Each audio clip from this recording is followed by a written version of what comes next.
All right, we have a full meeting tonight, so let's get to it. The approval of the minutes from May 2nd. Any additions or corrections? Mr. Troyan? Nope, I have no comments, so I'll make a motion to approve unless anybody else has anything. Yeah, we filled in the blanks there, I'm assuming. Well, A couple. I just have one question here. It says 2 trustees were present. You were here at the last meeting, weren't you? Yes. Well, that's what I'm saying. It says the regular meeting of Auburn Township Board of Trustees called to order by Chairman Eugene McCune. 2 trustees were present. Well, that would be That's a mistake. significant. That would be three, it should be three. Yeah, I it would should be guess. 3 All trustees. right. were There are three of present. us, right? That was the meeting before that you weren't. Yeah. 3 trustees. That's the only thing I saw, so if there's a motion, here a second. I'll second that. All right, Mike? Yes. DJ? Yes. Gene? Yes. Okay, we have some guests tonight, and let's start off with Ashley Carlin, is that right? That is correct. From Suddenly? I believe you're from Spectrum? Yeah. Okay, and the floor is yours. Well, thank you. So I am here. Nancy had reached out to me. She indicated that you had some areas of your township that you were having trouble getting broadband service to. So we asked our design team to kind of take a look at your township and see if we could identify areas that had access to less than 100 megabytes of download speed of service. And so we did that. We came back with an analysis, and it's going to be kind of hard for me to show you this, but I will do my best here. It's a map that I can only show you. I can't leave with you, or else I would have brought some printouts for you. So I'll come over. It's to a map of Auburn? Correct, yeah. We have a big map up here if you want. So, well, this one is going to be a little different. So, I don't know if you guys can all see I can that. see. Yeah. Okay, perfect. So, this gray area here that you see, this is Charter's existing footprint. So this is where we currently have service in your township. These blue areas are areas that we won through the Rural Digital Opportunity Fund. And I don't know how familiar you guys are with that program, but Vaguely. happy to explain a little bit more about that. Essentially, that is, we were awarded money from the federal government to expand our services into these parts of your township.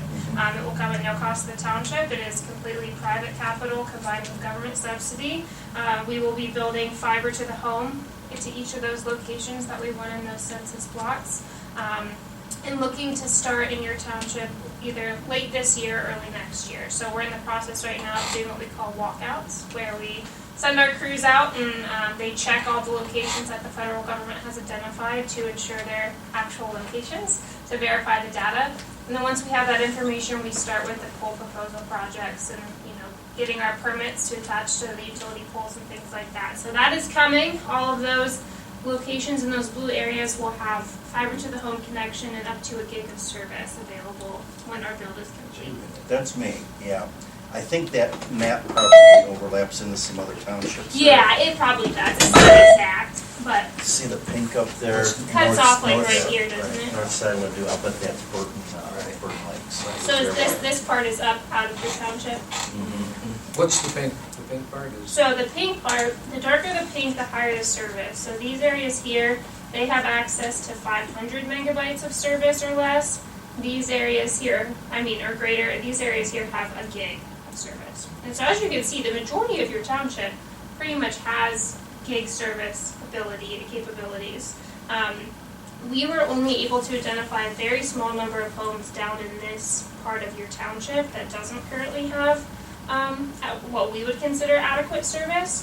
And so I just wanted to kind of show you guys what we found and then talk about some of the concerns that you have with your broadband service here in Auburn Township. I know Nancy mentioned you have a lot of Suddenlink customers that I think are very dissatisfied with their service. We've heard from other, like Trumbull County, for example, there's a township over there where they've told us that Suddenlink has stopped servicing their customers. So they're no longer honoring their contracts in that township, and they're not coming out to help the customers that don't have service. Do you know what township that is? I have some friends out that way. Newton Township. Newton? Yeah. No, it's Newton Township. Yeah. So we just kind of wanted to hear what your concerns were. We can talk about the concerns that you have with Suddenlink. Typically, we don't overbuild other providers. So if there's already an existing provider here, we're typically not going to come in and build our infrastructure over theirs.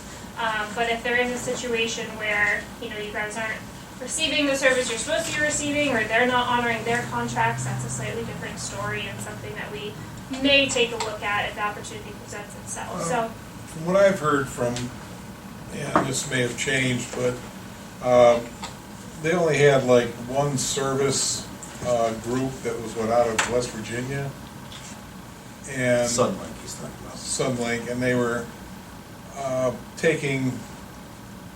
they basically just couldn't service from there, and what they've been doing is using private contractors up here now. Okay. So So you're not actually getting like a Suddenlink employee? yeah, it's not like, your internet's down and, you're gonna have a Suddenlink employee pop in there within the next 3 hours. It's a contractor? People were literally waiting, months before they were giving them thing.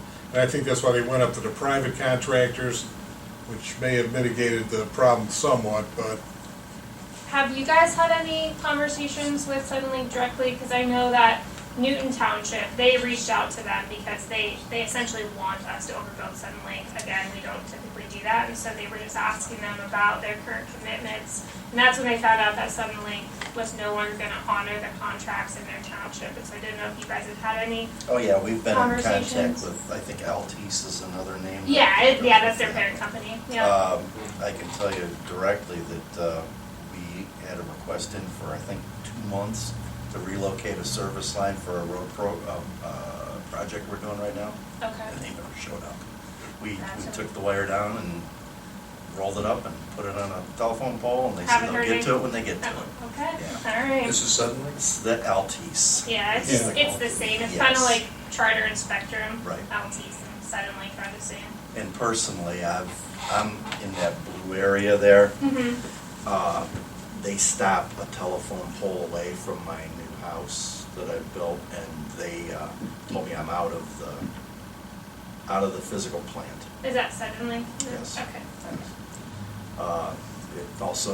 They do serve Valley Road, and I think that comes from that Burton Lakes line, because, Burton Lakes is a different township, but it's high density. Mhm. So, and that's where they tended to string their lines. So, yeah, we've personally, and as a township, we've been in touch with them dozens of times with very little success. So most of the concerns that you hear from your constituents then is it that they don't have access to broadband service, or just that they have poor service or limited options? We've probably heard a All three. gamut of it. Okay. Everything. Again, where Mr. Kavanaugh lives, he has nothing from anybody. The map that I showed you, these blue areas, does that help address most of what you guys know are the problems I area? think so. I had a list of like 8 different roads, and without seeing the physical borders of Auburn on that map, I Yeah, think it's we not- cover most of them. Okay. Most of them. there were some areas as you get farther out where the Suddenlink was fast enough, Mhm. but it was unreliable. Okay. Windstream didn't have the speed, and there were a number of people that they were just having both services so that, they could One have, went out. at least one went down, they'd have a slow Yeah. rather than nothing at all. Okay. So I've talked to a few people like that who basically have the double service. Okay. The dots at the bottom end of your map there, I'm just assuming those are on 44.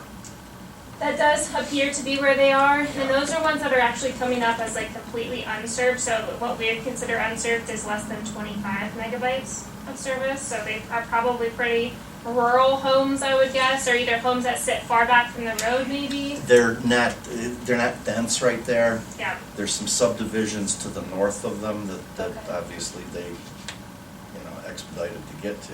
right. One of those guys there runs the business up here at the corner, and we actually had him chair a little committee trying to do a little research, Craig Cerna, Yeah. do a little research trying to get into it. He's been long complaining, as well he should.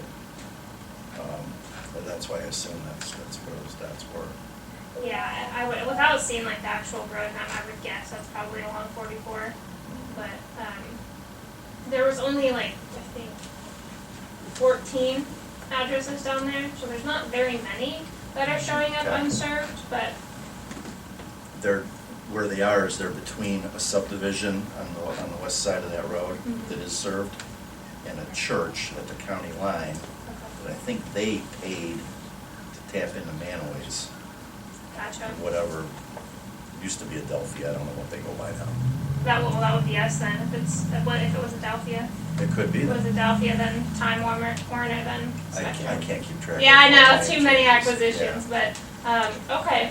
So, I guess I just wanna make sure that we're trying to help you guys address all of your broadband concerns. Obviously, we're gonna be investing a pretty significant amount of money in your township through RDOF, to provide service to what looks like a lot of the unserved areas. So I don't know if you guys want to kind of wait and see once that build is complete, what the need looks like then. Again, that's something we're probably gonna be starting at the end of the year, beginning of next, and so. Is there a chance you could keep us updated with like a potential schedule and things like that? Because we get these questions, these are the number one question we've been getting, especially since COVID started. You know, everybody's calling and whatnot. Some of the homes that have the lower speed through Windstream, Windstream is in the process of laying fiber optic cable. Okay. I already have it on my street. Yeah, so they may be addressing that for the lower speed houses up in that area. I don't know exactly what their time frame is. Yeah, I mean, that's a good thing for the people that have, that live there. Yes, to answer your question, so we are building right now down in Guernsey County, heading into Noble County, down in Jackson County. One of the things that we try to do as we build is I send weekly updates to the township trustees, the county commissioners, the mayors, the engineer, just to make sure that they know where our crews are, what they're doing, where they're building. If we have any right-of-way issues or things like that, we'll definitely reach out. But everything has been pretty good so far. Great. So, yeah. And I know, I recognize a couple of those county names, and those are definitely rural. Yes, absolutely. Yep. So, I mean, I'll definitely keep you appraised. If there are any questions or concerns you have along the way, you have my contact information. My cell phone's on there, so please feel free to call me anytime with any questions or concerns. And then we can continue to talk and see, if you guys have additional broadband needs afterwards. It looks right now like there's only a couple of homes left that will be left after the RDOF build is complete, but we certainly want to make sure that we're helping you address all of those concerns. We've talked to other cable companies as well, investigating, trying to get the township covered. And I gotta say, your map is accurate. We've had some come in. Well, that is good. That makes me feel better. Not close. We Yeah. had some come in that weren't close. And I think she's the first one that's actually come up and said, hey, we can do something about it. Isn't it interesting, she's getting money to do it, but the other people we had in here, Yeah. they didn't mention anything about that, did they? Well, yeah, they did. They wanted $1.5 million, From us. and they still weren't gonna put any more, they still weren't gonna fix that area. From us, and they needed the county to kick in Right. as well.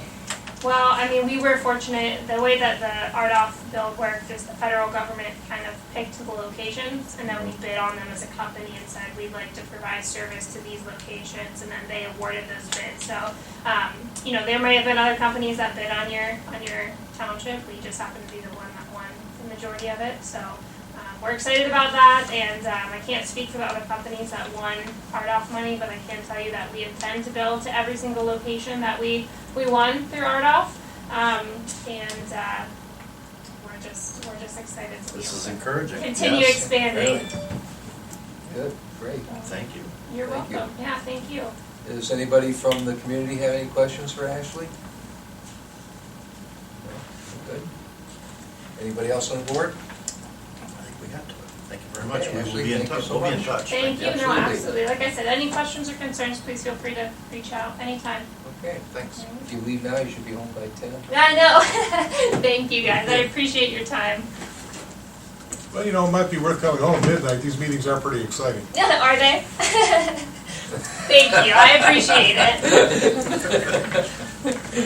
Okay, next on the agenda is Matthew Stevenhagen? Yes. Is that right? And Sean Matthew O'Brien from Proper SS Company? Proper access, yes. Access. Okay, the floor is yours. Oh, I was sending you. You got 5 minutes, and under 5, you're done. No. 5 minutes. Thanks for having us. I'm Sean O'Brien. I'm the CEO of Proper Access. We're a private Wi-Fi and internet company. We have a kind of a competitive product to the spectrum using traditional fiber and government money to lay fiber cable. I got my start in technology in the U.S. Army. I served for 8 years in the Army. I built field networks in Panama with rounds flying over my head. I'm very, very equipped to build networks out at this scale. And Matt's my business partner. Our company, our network ops centers in Beechwood, Ohio, but we service all of Northeast Ohio. Our product is a wireless internet product that we deliver on two recently deregulated frequencies, one being the 24 gigahertz band and the other being the 60 gigahertz band. And basically the way our product works is a tower would go up and we can service an entire area of homes, up to 500 homes per tower. And we deliver speeds in the 2.5 gigs per on the download side and the 2.5 gigs on the upload side is kind of how our technology works. Matt, we have several customers that have our Wi-Fi product in Auburn Township. And through a customer, we had heard that Auburn was struggling with internet access, reliable, secure, fast internet access. And so we were invited to be a part of this meeting tonight so that we could just maybe talk about our technology and see if there's a way to possibly come up with a system where we could do a more formalized site survey for you. To see what maybe the cost would be. We are a private company. We're not government funded or subsidized in any way. I always tell communities when I come to these meetings, it's very wise. Competition is a great thing in America because it keeps prices low. Spectrum's 1 gig product can get more on the pricier side, where our product being a wireless internet product, having that competition, giving your people who live in the town a choice. I foresee one day maybe they would have two offers in front of them. Here's the Spectrum offer that was subsidized for the government for 1 gig to the fiber to the home. Here's this other private company, Proper Access, can provide this level of service, and here are the cost differences. So we wanted to just come talk with you folks, let you know we're already in the area, we're already servicing customers with our Wi-Fi product, and we would love an opportunity to maybe talk more to see if it would make sense for us to deliver a broadband internet product to do the backhaul to the internet. Matt, did you have anything that you wanted to discuss either? Matt's the revenue officer with our company, so he knows more of the numbers and our customers, but... Yeah, I mean, I think the value that we bring is we're partnered with all the ISPs. 90% of our customers have Spectrum. Some of our customers have Suddenlink, some have AT&T, some have Windstream, some have Starlink. We're working with a lot of people that are building in your township right now. So we're helping them, basically, getting the best Wi-Fi and internet possible at their address. And we know Windstream is very slow and very unreliable. We know Suddenlink is a little bit faster, but it's also unreliable. So we know a lot about the pain points. We know a lot about your township and what your residents and families need. Not just the internet connection, but also the Wi-Fi throughout their house. A lot of people have dead zones and stuff where we can really provide an end-to-end solution. Spectrum's like a wide area network company where they drop off a modem and they say see you later, you figure it out. Where we kind of know both sides of it, the wide area network and the local area network. So yeah, a lady reached out to me a few days ago. She's moving into your township, and She lives out in the black hole. yeah, so she lives out in the I know black she hole, is, and she's like, Matt, I got your name from somebody. I heard you guys are the best at internet and Wi-Fi. Yes, we can definitely help you out. So we're working with her, and she's like, is there any way you guys can make it to this meeting Monday night? So we just found out about this opportunity a few days ago. Nancy mentioned that I think Spectrum or AT&T or Windstream said no to you guys. It sounded like that was the reaction, that you guys were excited to hear that Spectrum might be able to do something for you, which was great. Suddenly. Or Well, she was from Spectrum, right? Yeah. She was from Charter. She's from Charter Charter, Spectrum. owns Spectrum. Okay. Yeah, Charter so owns we know all about all, the nice thing about us is we know I already everything know about. something, can't do anything for us. Suddenly, Yeah, won't be doing yeah. anything for us. Yeah, so we know about, we're a big actually partner of Spectrum. Like I said, 90% of our customers use Spectrum just for the internet. And then we actually offer a hack-proof guarantee on the cybersecurity side where we put an edge device, a modern firewall that's hack-proof. So there's a lot of extra value that we can bring to your township with his intellectual property and his Army background. And I would say maybe another point to the internet product that Matt and I have developed. The internet of the future has to be very different than the internet of today. The reason Charter exists is because there was an old cable TV network that they purchased. The reason AT&T exists is because there was phone lines in the ground, and they had all the central offices. The internet of the future has to be completely different than those kind of traditional infrastructures. The internet of the future has to be rapidly deployable. Someone has to be able to order the internet on an app and see a little green bar going across as their service is being provisioned and being prepared to be delivered. It also has to be ultra fast. 1 gig. Matt and I have built this company working in smart homes. You can see it right here on my shirt, smart homes. And with all the devices coming out today, you have connected thermostats, TVs, computers, cell phone. Your washer and dryer is getting connected. Your refrigerator is getting connected.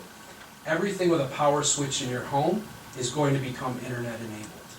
And the internet of the future, 1 gig backhaul to the internet is not enough bandwidth. So fiber to the home, right now, the internet providers play is fiber to the home, but it only runs at 1 gig. The internet of the future has to be faster than that. That's the product we're developing and building. It's rapidly deployable, it's ultra fast, and the third thing is it has to be ultra secure. One of the things we've learned with the turmoil in Russia and Ukraine is these hacker networks that are out there. The internet of the future has to protect consumers from being hacked, from having their credit card numbers stolen and their bank accounts stolen. We believe our delivered product actually meets all of those goals. If you already have a customer in Auburn, and you said you need a tower, 1 tower for 500 people, do you already have a tower up? Or So are you we do sharing a not. So line? that customer bought our Wi-Fi product. So we really have 3 areas we work. One is Wi-Fi, and that's, Matt talked about the difference between the wide area network and the local area network. That customer bought our local area network product, but their internet provider, the wide area network, is Windstream. He's not even getting 1 megabyte per second download speed. And so his struggle has been, he has this great Wi-Fi system that covers his expansive home and keeps all of his devices running connected, but he can't get out to the internet because Windstream literally told him we don't have enough nodes and we're double splicing stuff and it's just, this is the best we can do. So the issue we saw with our customers we're working with in your township is the backhaul to the internet, that infrastructure is deficient, and that's what we're offering to fix. Okay, so these open frequencies, how many towers do we have within the township currently that you could actually utilize for your product? Anything that hangs cell phone equipment on, I can use for my product. Or anything that's traditionally used for like a water pump in like a farm field, those are high enough as well. We happen to have a customer on Cooper Court that we looked at the topography, and he's kind of got a highest point in Auburn Township, and he actually offered for us to build a tower on his property. I don't know if that's something the township would approve, but he's very excited about what we've done for him, and he said, you can put the tower right here.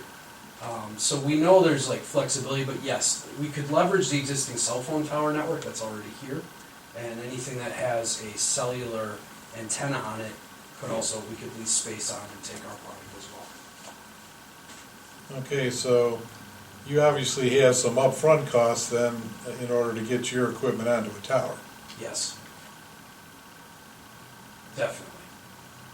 Yeah, and that we would have to discuss if there's budget for that. if the township has budget for that, we would offer to do kind of an engineering site survey to let you know where we would have to put our equipment. There would be a cost to that, but it would give you another option. It would give your residents another option to say, okay, Spectrum's saying they've got these blue bubbles, they got some money from the government, they can bring fiber to the home, maybe next year, maybe this year, it won't be this year or next year, I know their schedule, we're partners with them, we know how busy they are.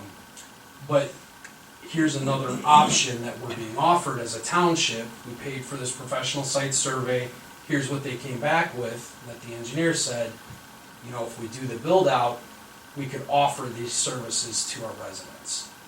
The other kind of play you could make, and this is very interesting, but if you look at a city like Fairlawn, so what Fairlawn did is they decided instead of, you know, they were going to let the competitive ISPs come in and do their work, but they were also going to build at the municipality level their own network. It's called the Fairlawn Gig. And so they went and delivered gigabit service to all the homes in Fairlawn at their dime, and they own that network. So then all that revenue then came into the city. And when a customer signs up, they choose either go with Spectrum or go with the Fairlawn Gig. That revenue comes right to the city instead of putting it in the private company's product. We could also discuss a scenario like that where you guys own the network. We just manage it and troubleshoot it for you, and you pay us to do that. But every sign up is revenue for the township. That's another option for you as well. You've got some familiarity with the area. Great Lakes Cheese, you know where that is out here? Yeah, they do. Didn't they do that initially? They built their own network. Yeah, they buried years their ago. own fiber. Yes. Yes. Now, is that still operational? Yes, or still operational. Is that right? Yep. Remember that, Gene, when they were Yep. there? Imhoff was going to do that way back when. Yep. Okay, I wondered if that was still working. Yeah. So there's several kind of options. I think you guys would have to discuss.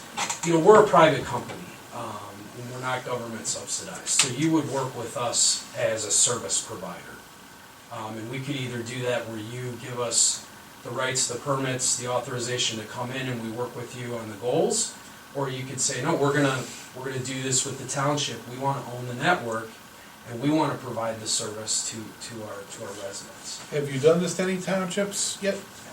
We're not currently doing this in any townships, but we've done this for a lot of private companies that have multifamily housing developments, 50 unit, 60 unit, 100 unit properties, where the landlord said, I'm sick of the ISPs coming in, hanging cable all over my building, and residents moving in and out and getting all this stuff. So what they do is they kick the ISPs out, we put our network in their building, and then they resell the internet to their tenants and increase the rents to do so. We've had a ton of success in that scenario. Okay. And what would just in that scenario, what were you talking upfront costs on that? So I think, you know, in your scenario it would be different, but I think we're around $2,000 per unit. So if you have a 50-unit apartment complex, it's maybe around $2,000 a unit. And then we manage that network for them for $9.88 per month per unit. Then they can charge. They can charge whatever they want. So Spectrum, their triple play service package is about $150 a month. So the landlord, a lot of landlords just kind of drop it $10 a month, $20 a month, and then they charge that on the tenant, on the resident's bill, their lease. Yeah, we did a 52-unit building, and just by putting our Wi-Fi system in, it increased the value of that building by around $500,000. And like the nice thing about working with us is you guys would own that network, and you know, if you went that route, you would just buy the network from us, we would manage it for you, you guys would get 100% of the revenue.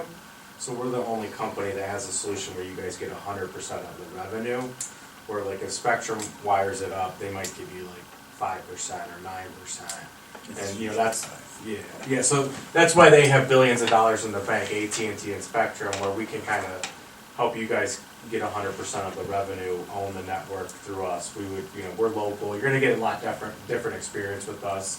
Military approach, white glove service, very quick, very fast. Where with Spectrum and AT&T, just what we see in the marketplace. I mean, we meet with the executives for lunch every week, and it takes them years to do what we could do probably in a month or two, so.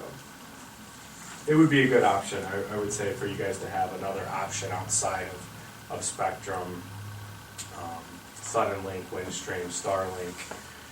And really, we can, we play nicely with all of them, right? So when a homeowner, when a single mom calls me and says, Matt, I have 5 kids, I don't know what to do, it's like, hey, well, our system works with any of the ISPs, we can hook up to it, we can secure it, we actually offer a hack-proof guarantee, 100 times faster Wi-Fi throughout the property, no signal dead spots, so if someone fell in the basement, they can make a cell phone call.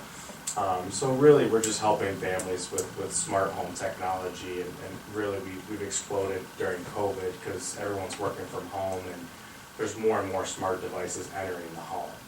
So the revolution's really happening in the homes, and we take care of a lot of bigger families and homes in town here, just helping them with their technology, because it is pretty advanced now to be, a computer network engineer.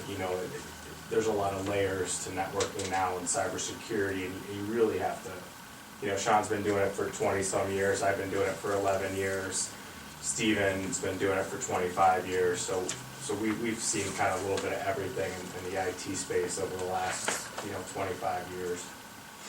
But I think the goal, for us tonight is to say, hey, we're here, leverage us as a resource, please. We're already working with clients in your township, we're familiar. We know the needs and we know the providers that are here, and, internet's been around for a while, and a lot of people don't even have good bandwidth here, so what's taking them so long? Nobody's getting the job done. Our product's rapidly deployable, it's super secure, and it's ultra fast. And we could get this job done this year, easily. Off the top of my head, a study, what are we talking dollars-wise in a study to do the township? So when we do a professional level engineering site survey where we have to look at all the cell phone towers, we gotta do topography, we gotta look at all that, it's in the 25 grand range. Now, that's several hundred pages of engineering reporting you're gonna get. We would come back and report on that, put the PowerPoint slides up and all that and tell you what we really discovered. And then, you would have our time as a portion of that to ask your questions. We would interview residents, we actually go knock on doors, ask about their ISP experience, we would deliver that information back to you. And so that's kind of what's involved. Now, you said you're already working with a couple of different customers in the township.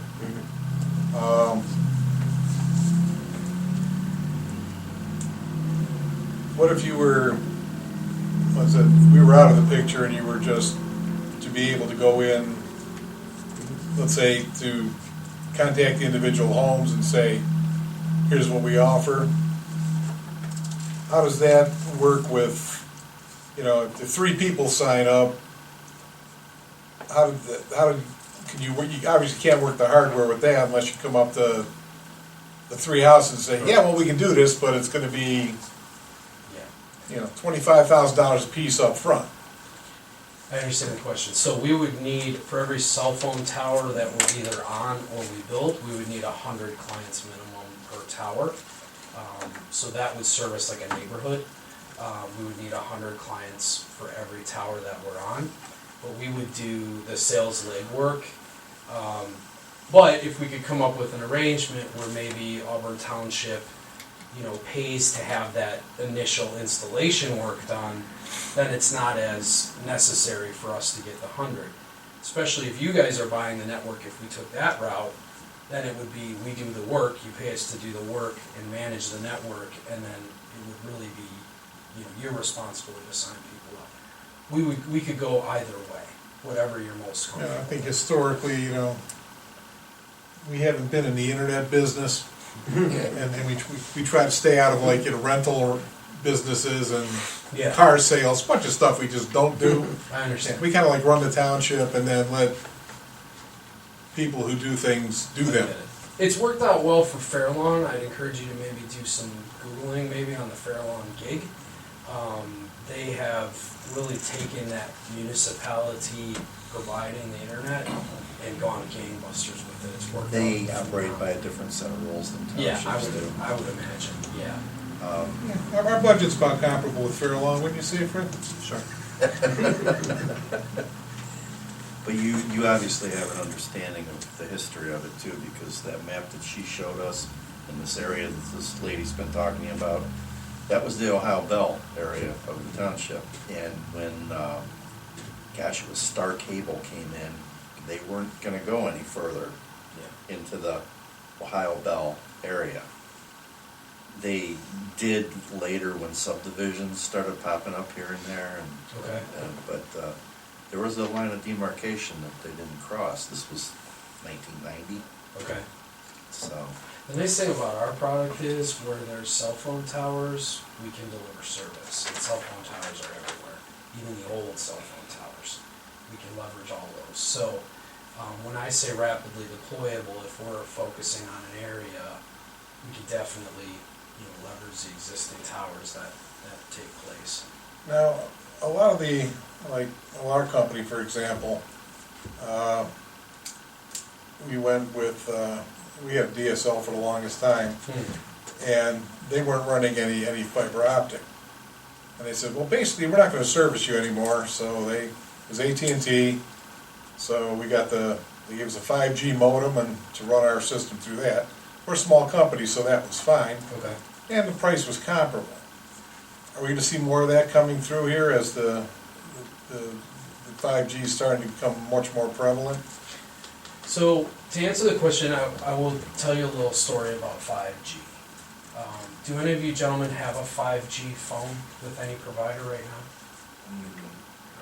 I'm up to 4G. 4G? 4G's better.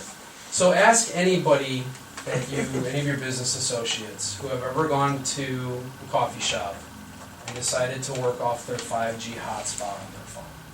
Ask them what that process is. And you'll hear a story about the promises of 5G, and it's really no better than 4G speed-wise.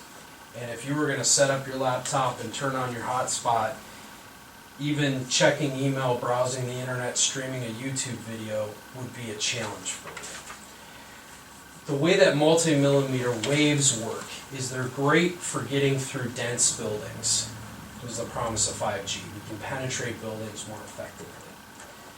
The challenge is 5G multi-millimeter wave is as effective or marginally more effective than 4G for running data streams.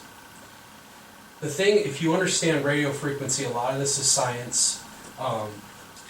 The 24 gigahertz and the 60 gigahertz bands are optimized for data. That's why we can do 2.5 gigs per second on those radio frequencies. So, to the homeowner, we put a device on the outside of their home about the size of this cell phone, and it talks to our antenna, our multiphasic antenna array, which we install on a nearby cell phone tower.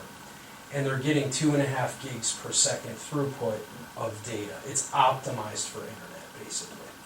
Where 5G has to do voice, it has to do text, it has to do data streams, it has to do all these things and penetrate buildings. Tracking, it's doing all of these things. Where people in their homes, they just want internet. And our technology is kind of optimized for that setup. So once you do that, are they paying you then for the internet access? So it sounds like since you don't want to be in the internet business, then yes, we could go off that setup where we would sell them the service. We would install the service. We would offer our Wi-Fi system, which pairs great with our internet product. And they would then pay us on a monthly basis for our internet service. Okay, and what would you be talking about price-wise for your service? So we're very competitive. We're still in different areas. The cell phone rental space is different pricing-wise. So if I can rent a cell phone tower for about $1,000 a month and put an antenna on it, I can deliver internet to 500 homes for about $99 a month at 2.5 gigs per second, which is faster than 5 right now.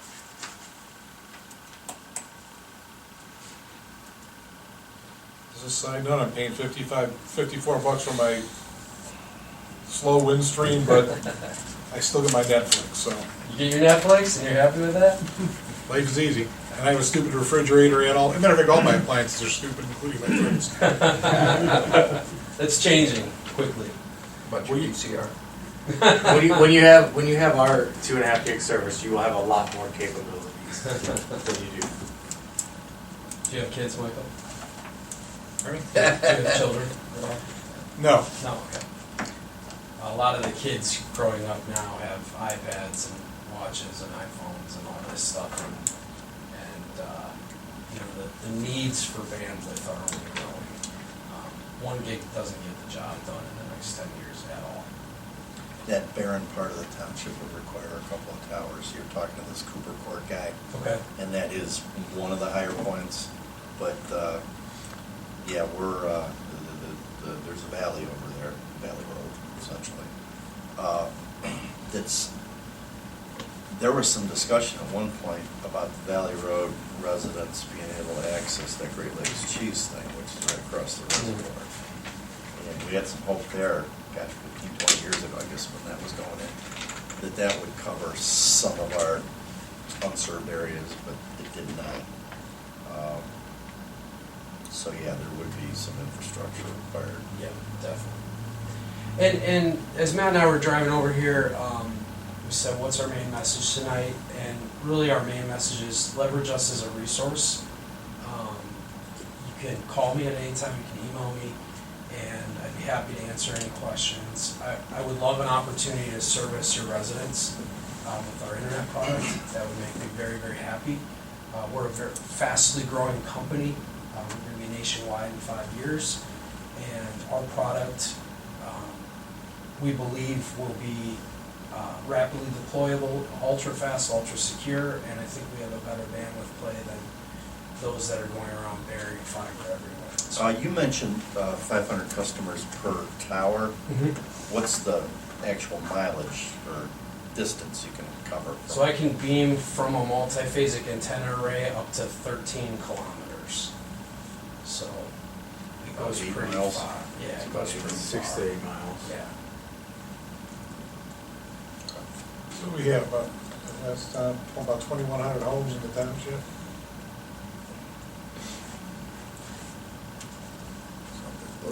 Yeah, I think that's That's what I remember from the last approximate. thing, so. What is an option? It's, we've been banging our heads against the wall on this for years, and We know it's not going away, it's only been, so everybody's looking at something because, like you said, it's changing and it's changing rapidly. There's Sean's card as well, so you guys have. He gave us the other half of his card. Well, and I carry his cards as well, so for certain special meetings with special people, I actually will share both. I like that. All right. Gentlemen, thank you very much for the time to Thank you speak for today. coming on Yeah, short thank notice you. like that too, absolutely. Yeah, and we'll be taking care of, clients in this neighborhood regardless. I mean, I'm already, talking to Tessa, a client already has ours. So we know a lot of what goes into all of them. We work with all these ISPs, so him being a resource, for proper access being a resource, you can really help you guys out as like a consultant or advisor. That's what we are for businesses. We do IT advising and consulting for a lot, with $200 million global manufacturers that trust us to protect their data. We actually offer hack-proof guarantee, so. Yeah, like I said, I think this is relatively new for all of us. All of us. Yeah, and, you have three guys here that We really like got to say I successfully set the time on our VCRs. Right. So, Yeah. My grandkids said it for me. Yeah, I mean, the metaverse, if you look at the metaverse and like people actually like experiencing, that's what they're gonna go through 10 years from now. Our kids are gonna, instead of flying and going to a meeting and going to a manufacturing facility to walk through it, they're just gonna jump on they're gonna put on their AR goggles and then fly in and go to the manufacturing facility and walk through it. Like, that's where it's going, and the bandwidth is gonna It's gonna need to run be, all that, yeah. it's gonna be, like with 2.5 gigs, it's a lot of bandwidth, you know, like I said, with his intellectual property, his Army background, with the team that we have, I mean, we do everything in-house as well. We don't outsource it. We do the cabling in-house, and then we do the IT help desk in-house. So we do everything from end to end, and we don't outsource anything. I know Spectrum Business, they use contractors too. I mean, you know, whatever she's, you know, they use contractors as well. We've noticed since COVID happening, you know, the bigger ISPs just aren't really taking, people are frustrated. I don't want to talk to Spectrum, I don't want to talk to Windstream. You know, we're just a lot better experienced, white glove service, we're local, shake you in the hand, we'll build it, we'll show you exactly what we're doing, and we can actually educate you guys, where a lot of other IT companies, they might make it really confusing, but we can really just like make it very simplified to where you guys would understand exactly what we're doing. So that's what we get a lot of compliments from CEOs of manufacturing companies, like, wow, the last IT guy, I met with him for 2 days and I was more confused than talking to you guys for 20 minutes. So we can do a good job showing you exactly what we do. If you can make us 3 guys. Yeah, we could. That would be. We could. I mean, you know what they say. If you can't explain it to a 5-year-old, you don't really know it that well yourself. So that's a compliment that we get a lot. Is just simplifying IT. I mean, you need a modem. It's got to hook up to something, and we can show you and just simplify it. And you would, you know, I get that compliment all the time, where people just understand after they work with us, they understand that they get the wide area and the local area network working together, what the modem is, what the firewall is, what the smart switch is. It's just like an appliance. Like you buy a fridge, it's an appliance. You're just buying IT appliances for your home. That's all it is. My neighbor is an IT guy, graduate from Case, brilliant. When something doesn't work, I call him, he comes over, he might as well be speaking Latin. Right. See, so that's. And then I go, Matt, what did you say? He said, I said, turn it on and turn it off. So that's the experience, but that's truly the It experience. was a case to learn how to tell people, turn it off, turn it back We all on. basically accepted it's just black magic. With that, I mean, I've been doing The devil's IT work. consulting. It's the devil's magic. Yeah, I've been doing it for 11 years. I've serviced businesses all over Northeast Ohio for 11 years, and that's the compliment I get, is I try to be like the different IT people and just space it, simplify it, make it to where anybody can understand it. And that's the compliment that we get a lot. when So if working we with can them. help, if we can be a resource, Yeah. please do not hesitate. Absolutely. And again, we appreciate you taking the time on Yeah. such a short notice. Yeah, we just to found out come a few in. days ago, so. I've been enlightened a lot more than we have. And if you wanted to take a serious look at a site survey, I could put engineers on that, even coming out of May into June here, and we could give you a very detailed report about costs and figures and your options as a township, if you wanted a product, of course. All right. Well, give us an opportunity to discuss it a Yeah, little bit. absolutely. And, once again, thank you for coming in. Yes. I appreciate it. Thank you, guys. Thanks for Thank having you. us. Thank you so much. Pleasure. And thank you for your service. Yes. Willingly do it, and I do it over again. We appreciate you. Thanks, everybody. Thank you. Thank you. Absolutely. Well, I'm going to take a minute just to take all that in. Well, we had, 15 years of Sudlink telling us to go pound salt, now we got, now we've got some interest, so. And we had somebody come in who's got an answer to the main problem, and the government's gonna pay for it. So what they're talking about, they really don't go through the lines, see? It's No, in no, the air. it's Okay. I didn't want to ask that, but I thought that's, because if you've been following the paper lately, when they're talking about doing downtown Cleveland, the whole city, that's been on hold forever, that's what it sounds like they're talking about, not wires, they're, yeah. Which is okay. how Great Lakes Cheese has been Right. doing it. If Right. that- Here's that's something, true, here's they're something still you may doing be it. able to relate to. I doubt it. The AM radio in your first car, Yes. it had the thing sticking out of the fender, Yeah, and it all magically came through the air and they Yeah. came out. Similar to that's that. what we're talking about. Yeah. Just a lot faster. God, I wish Jack was still alive. Okay, should we move on? Scheduled reports. Chief John Phillips, who I know has a lot of interesting things to tell us this week. Thank you, sir. I'll start off with the reports for April. Actually, January 1st to April 30th, we did 158 calls. Year before that was 143. Fire calls were at 97. Year before was 97. Really close. For a total of 255. Last year was 240. Up just a little bit. Mutual aid given was 70. Last year was 37. Mutual aid received was 9. Last year was 16. Total transports was 112. Last year was 95. Total non-transports was 53. Last year was 60. Total transfer to other agencies is 2. Last year was 0. Total patients is 167. Last year was 155. Our multiple calls are 16.47%. In April, we had 7 back-to-back calls, and these are the total of 21 for the year. That's it for report of calls. As you all know, we had a commercial structure fire last Friday, the 13th. Came in at 12:55. Excalibur at 9935 Washington Street, which is in the Radvan complex. There was a car fire inside the building, as reported. Multiple vehicles in the building were damaged. Responding units, we had our fire department with 5 apparatus and 7 staff members. Mutual aid fire departments with 23 units with 2 tankers provided by Eclipse. County Road Department was notified to close off Washington Street. We had Highway Patrol, Geauga Sheriff's Office, and Bainbridge PD working the Washington Street. We also had the EMA with their drone out, which was deployed, which helped us identify hotspots in the middle of the building. Red Cross was notified, came out. Gas and electric utilities and the EPA were notified. Buckeye Excavating came out to assist with the investigation.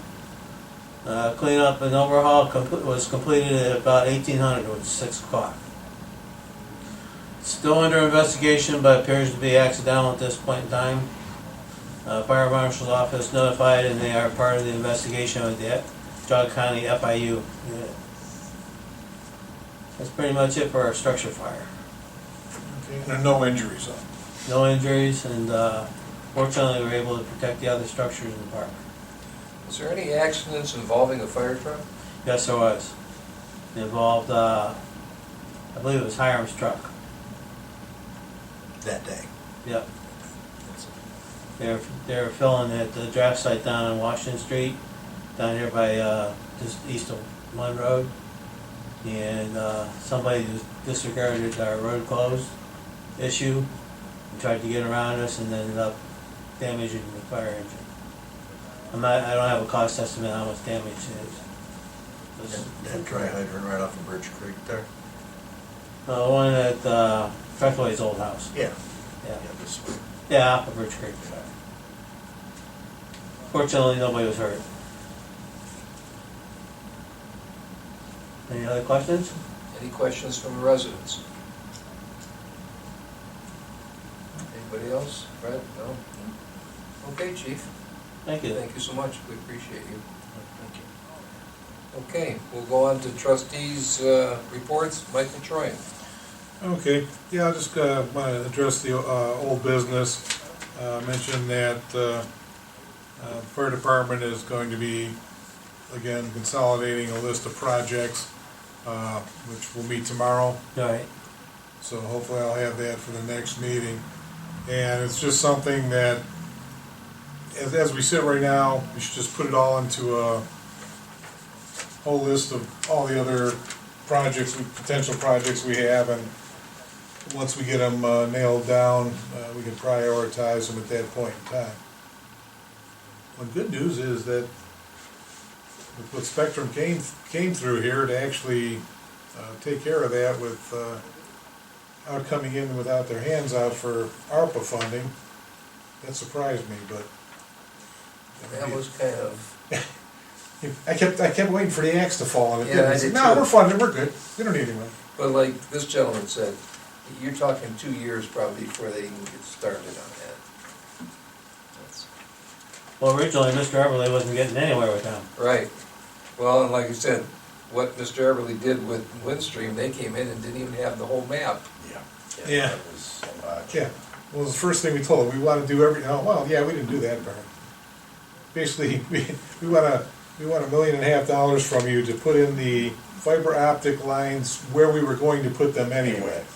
Did we left that they were gonna actually work on that and then get back with us? Yeah. That's where we left it. Yeah, Okay. I'm sure they're working at it, and we'll get back to us.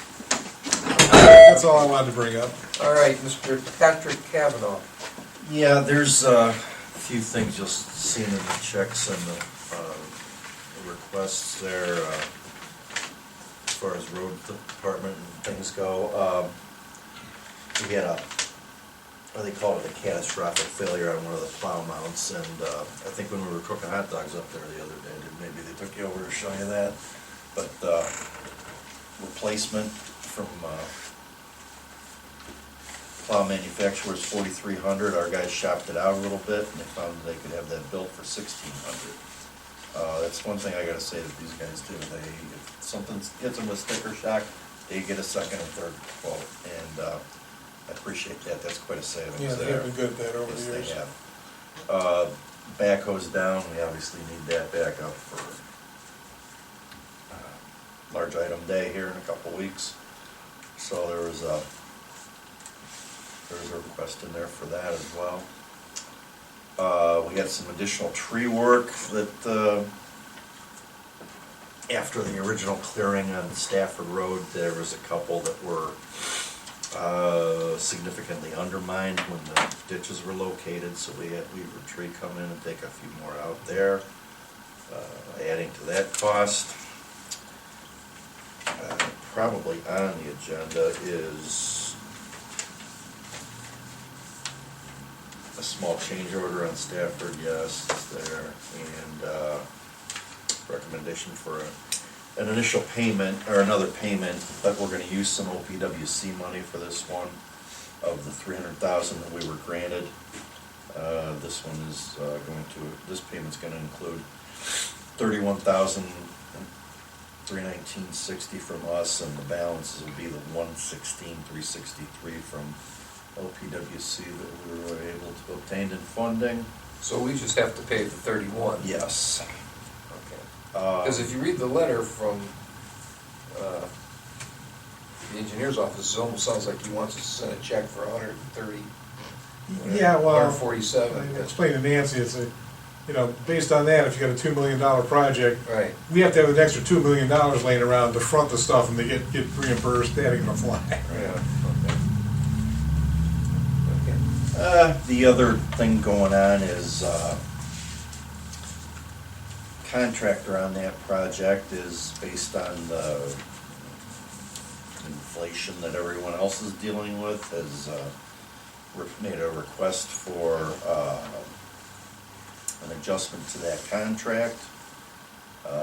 This board became aware of that back on April 25th. We declined to agree to that. It's a process that's based on Ohio Department of Transportation, and Jogga County's adopted their own, but they follow that strictly. And it went to a step 2 today, which the contractor came in with a different amount, so we don't know exactly if this, as I left the meeting, no one was quite sure how to deal with this, because their initial request was denied, and then they came in with a different amount, and that's not how the process is supposed to work.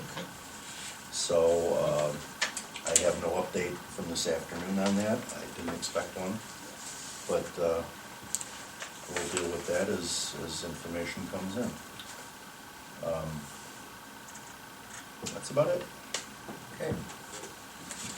All right, just a couple things. One, I see we got a letter from Joe Katowski, and he finally got that, the parking map and everything sent, and I'm told that's on its way to the Land Conservancy, and so that's moving a little bit now that we got with the last, I believe this is the last piece of information that they needed, so, and again, now we're on a little slower timeline because we missed our opening of opportunity to take those trees down, so That probably will end up being a fall project. Okay, here's some bit of excitement. JFD, our landscaping company, right, that does the bark, cuts the grass. This week, they are using something new. They are cutting our fields up there with a 60-inch electric GPS mowers that operate by GPS, no humans, because they don't have enough people to work. So, but they won't be there by themselves. Someone from JFD will be there doing the trimming and what have you. There'll also be a little techie guy there, making sure everything's cutting the way it's supposed to. And it's a 60-inch electric GPS mower. It's made by Gravely. They bought them from a company in Los Angeles called Electric Sheep. And it'll be running all this week.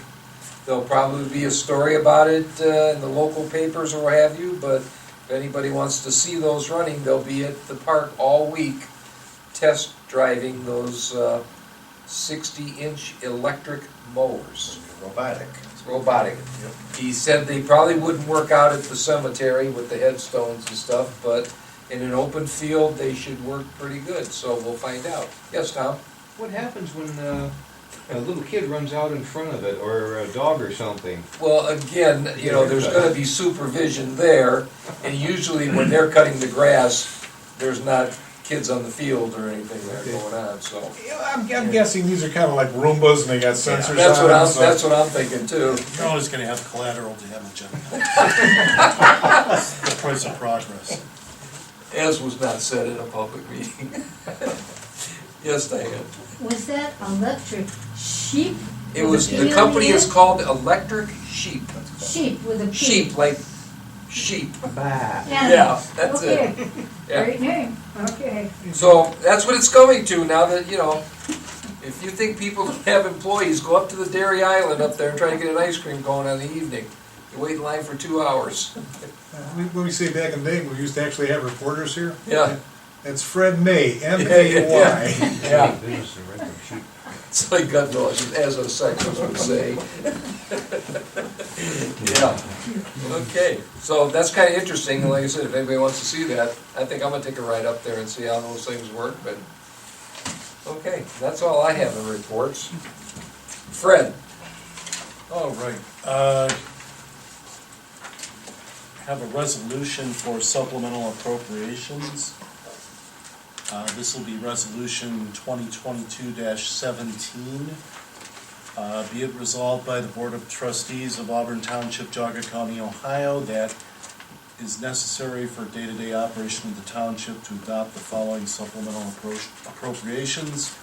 $8,500 to account 1,110,591. That's for contributions to other organizations, and that is primarily for the fireworks display at Kenston. $25,000 to account 2031-330-323, road and bridge repairs and maintenance, and $5,000 to account 1,100-420, and that's for operating supplies out of the general fund for the admin building, town hall, and Adam Hall. And that's the resolution, that's right. Can we get A motion? a motion? So moved. Second. Mike? Yes. PJ? Yes. Gene? Yes. That's all I have except your regular reports, your payment listings, fund summary, revenue summary, and appropriation summary reports. All right, old business. We already talked about the conservation amendment, parking lot expansion, that Joe has now gotten that letter to them, so our next step will be hearing from their board and how we move forward with that. The Auburn Volunteer Fire request for ARP, or ARPA project funding is still, you're still basically going to be discussing that. New business, Gilmore Security System update. And a lot of this is what we've been talking about, that very soon the 3G will, as they get rid of it, will not be compatible with our systems at the service garage. And I think it says, let's see, where else? Signals to your business. or Service monitoring. garage, road department. Road department, fire all of them. And to maintain continuous and uninterrupted monitoring, your cellular communicator will need to be replaced. If you do not upgrade your cellular communicator from 3G non-LTE, your system will eventually not be able to transmit alarm signals to the Gilmore Security Command Center. So they've given us 3 options here to look at to alleviate some of that problem. Option 1, for $20 per month, they'll cover the replacement of your current 3G non-LTE cellular communicator along with any future cellular communications at no additional charge. Option 2, future-proof Plan B, for a one-time payment of $295 and $10 per month, they'll cover the replacement of your current 3G non-LTE cellular communicator along with any future cellular communicators at no additional charge. And the last option, option 3, is a one-time option. For a one-time payment of $495, we will install a new communicator. This is a one-time fee and does not include any future cellular communicators. So, as they broke these 3 options down, their opinion is our best choice for us is option 2, Plan B, which is the least expensive by $50. And again, for a one-time payment of $295 and $10 per month, they'll cover the replacement of our current 3G non-LTE cellular communicator along with any future cellular communicators at no additional charge. So I guess that's on the table from Gilmore Security. Any discussion on that? No, well, kind of cheesy. We have a couple phone lines at work. When we moved from Beechwood to Bedford, our phone number was a 216. Bedford's 440. So they couldn't transfer our old phone number, which we'd had for 30 years. Right. So what we did is we just bought 2 cell phone lines with our numbers on there, and then used those to transfer to the just did a call forwarding to the new numbers they gave us. And with that, those were 3G phones. So we just got a notification from AT&T that, those phones won't work anymore, you're going to need new phones. Now what they did is they sent us 2 brand new phones, no charge. So if this is Verizon, Verizon's doing the same thing. should be the same thing. Yeah, they're eliminating 3G. That's what it says. Right, Yeah. but they're charging us for it.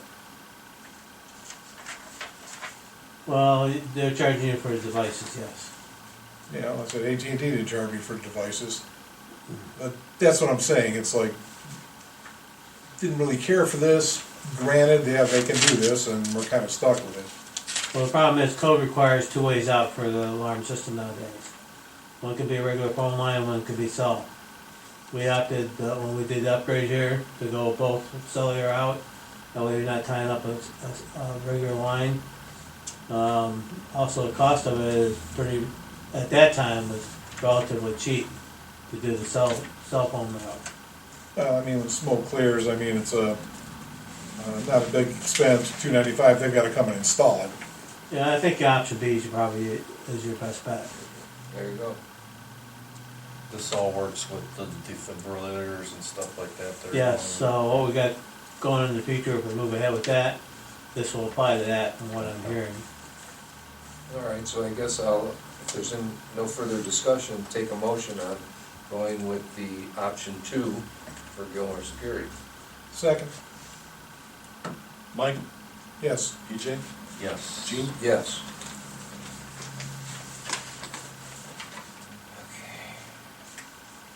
All right, we did receive a Suddenlink franchise fee. If you guys saw for $1,819.34. Where do we usually put that? In the land acquisition. Land acquisition, okay. Do we need a motion to do that? or- Yep, yeah, we. All right, I'll entertain a motion. I'll make a motion. I'll second it. Mike, Yes. PJ, Yes. Gene, Yes. Okay, I think approve the Stafford Road change order, original contract of $916,494.53 to $920,320.23. That was for some additional groundwork. Okay. Yeah, I'll make a motion to go with that. Second? Second. Mike, Yes. PJ, Yes. Gene. Yes. And PJ already went over the GC recommendation to submit the OPWC for payment, and so that's already been taken care of. Well, you need a motion for that 31,000, don't you, Fred? He already, did he? Did we do that? Did I make that I motion? saw a check. Yeah, we need that. Okay, I will make a motion Second. to submit our portion of that payment and join with the OPC. Mike, Yes. PJ, Yes. Gene, Yes.